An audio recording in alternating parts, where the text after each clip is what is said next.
से कालू कौवा कोई काम धंधा ना करता था। अब तो उसकी पत्नी गोरी कौवी भी उससे बहुत तंग आ गई थी। घर में खाने को कुछ भी नहीं है, तुम्हारे साथ साथ मैं भी भूखी मरूंगी। जाओ और कोई काम धंधा कर लो। क्या काम करूं? मुझे कोई काम मिलता ही नहीं है। सभी पक्षी कोई ना कोई काम करते हैं, एक तुम हो कि तुम्हें कोई काम ही नहीं मिलता। मैं आज ही तुम्हारे लिए कोई काम ढूंढ कर आती हूँ। ठीक है, तुम मेरे लिए कोई काम ढूंढो और मैं कल से काम पर चला जाऊंगा। फिर कालू कौवे की पत्नी गोरी कौवी अपने पति के लिए कोई काम ढूंढने घर से निकलती है।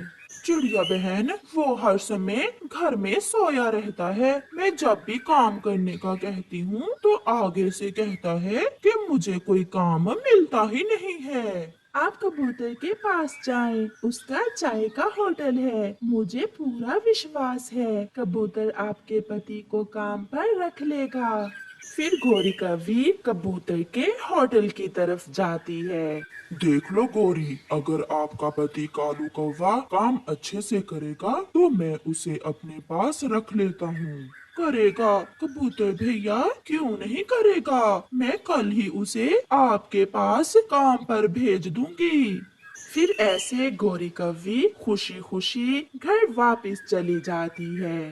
तो क्या अब मैं जूठे चाय के बर्तन धोऊंगा?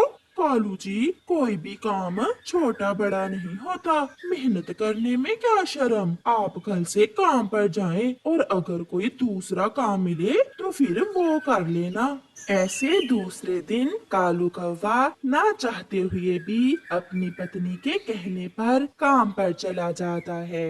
अगर काम अच्छे से करोगे तो मैं तुम्हें ज्यादा पैसे दूंगा। अच्छा अच्छा ठीक है, ज्यादा बातें ना सुनाओ, काम बताओ काम। वो सामने बर्तन पड़े हैं, जाओ और जाकर बर्तन साफ करो।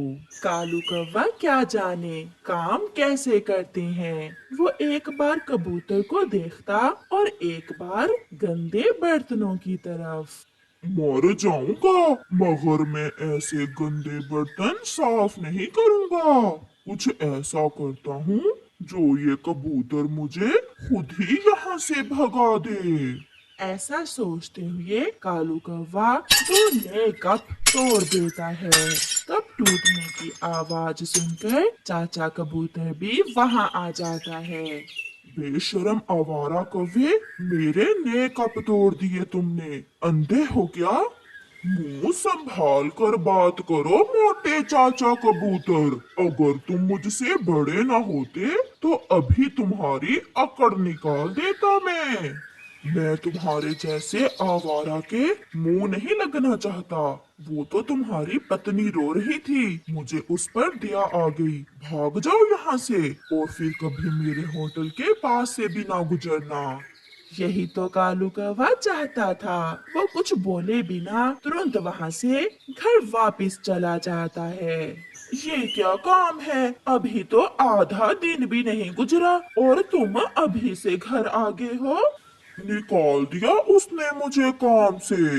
दो कप क्या टूटे, बातें ही सुनाए जा रहा था वो चाचा कबूतर।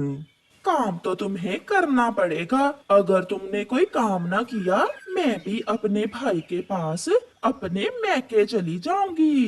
गौरी प्लीज मुझे भी साथ ही ले जाना, कम से कम भोजन तो मिलेगा।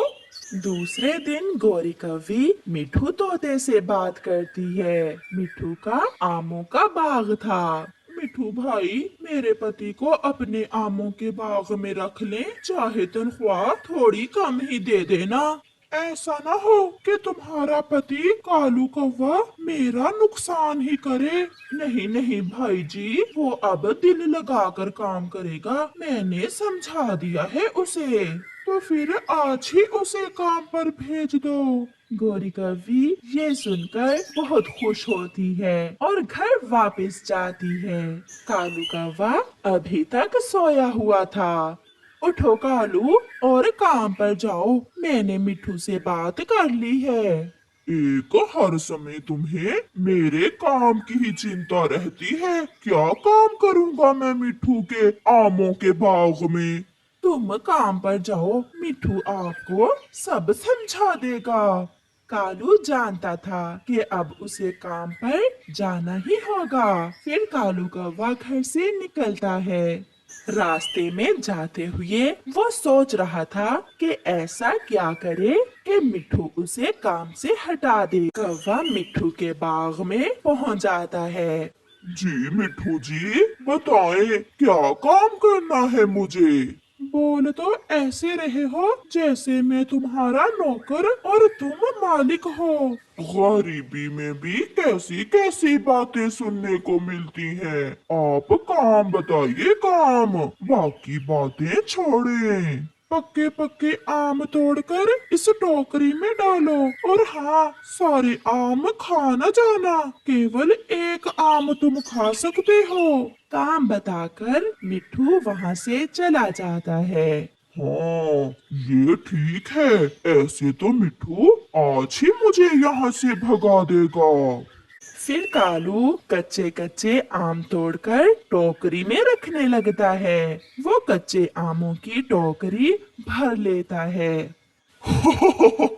मिट्ठू के बच्चे मुझे भी कालू कौवा कहते हैं। काम तो मैं नहीं करूँगा। थोड़ी देर बाद मिठू जब वापस आकर कच्चे आमों की टोकरी भरी हुई देखता है तो वो गुस्से में आ जाता है। पागल कौवे, ये क्या, तुमने मेरे सारे कच्चे आम तोड़ दिए। मैंने तुम्हें पके हुए आम तोड़ने को कहा था। सॉरी सॉरी मिट्ठू मालिक, मैं भूल गया था। दफा हो जाओ यहाँ से, और फिर कभी मेरे बाग की तरफ मुंह ना करना। अपनी चोंच देखो, कैसी पहाड़ जैसी चोंच है तुम्हारी। तुम्हारे जैसे तो मेरे नौकर होने चाहिए थे, और तुम मुझे अपना नौकर बना रहे हो। ऐसे बातें सुनाने के बाद कालू कौवा वहाँ से चला जाता है। अब तो